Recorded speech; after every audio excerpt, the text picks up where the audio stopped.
এতদিন তো খালাতো বোন, মামাতো বোন, ফুফাতো বোন, আরো কত বোন, ইভেন তো আমার বান্ধবীর সাথেও তুমি ঘুরে বেড়াচ্ছো। তা এবার একটু আমাকেও ঘুরতে দেখো, আমিও প্রেম করবো। আর দেখো কত সুন্দর হ্যান্ডসাম ছেলেও পড়িয়েছে। আর তাই আমি এসেছি আমার বয়ফ্রেন্ডের সাথে তোমাকে দেখাবো। দেখো তোমরা দুজন পরিচিত হও। ও হচ্ছে আমার প্রাপ্ত, আর ও হচ্ছে আমার বর্তমান সুখ। ও এই ছিল তোমার মনে? মা গো মা, ব্রেকআপ হওয়ার একদিন না একদিন যাইতেই বয়ফ্রেন্ড ম্যানেজ করে ফলাইছো। বাহ, তুমি তো খুব ফাস্ট। না না না, জেলাস ফিল কেন করবো? আমি উল্টা খুশি হয়েছি।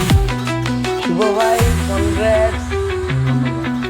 ভাই, আপনার কি সুখে থাকতে ভূতে কি লাইতেছে? না মানে সুখে থাকতে যদি ভূতে না কিলায়, রোদেলার মতো গার্লফ্রেন্ড কেউ কপালে জুটায় বলেন তো? ওর সাথে তো রিলেশন করে আমার জীবন তেজপাতা হয়ে গেছে। মেয়ে কাজিনের সাথে কথা বলতে পারি না, কোনো মেয়ে বান্ধবীর সাথে কথা বলতে পারি না, শুধু সন্দেহ করে আর ঝগড়া করে। কোনো বন্ধুর সাথে কথা বলতে পারি না, কয়দিন পর পর বলে আমাকে শপিং এ নিয়ে যাও, আমাকে রেস্টুরেন্টে নিয়ে যাও, তুমি এইটা করতে পারবে না, ওইটা করতে পারবে না। এটা কোনো জীবন ভাই? কোনো ছেলের কপালে যদি রোদেলার মতো মেয়ে জুইটা যায়, ওর জীবন তো এইখানেই শেষ।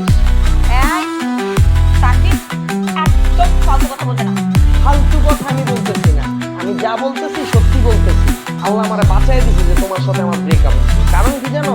তুমি একটা দজ্জাল মহিলা, বজ্জাত মহিলা, ডেঞ্জারাস মহিলা। কি? আমি দরজাল মহিলা? দরজাল মহিলা? আমি ডাইনি মহিলা? ভাই দেখছেন, নিজের চোখেই তো প্রমাণ পাইলেন। ভাই ভাই কিন্তু আপনার জীবনটা তেজপাতা করে ফেলাইবো। সময় থাকতে সাবধান হয়ে যান ভাই, আপনার কপালে কিন্তু দুঃখ আছে ভাই। একটা কথা বলে গলা টিপে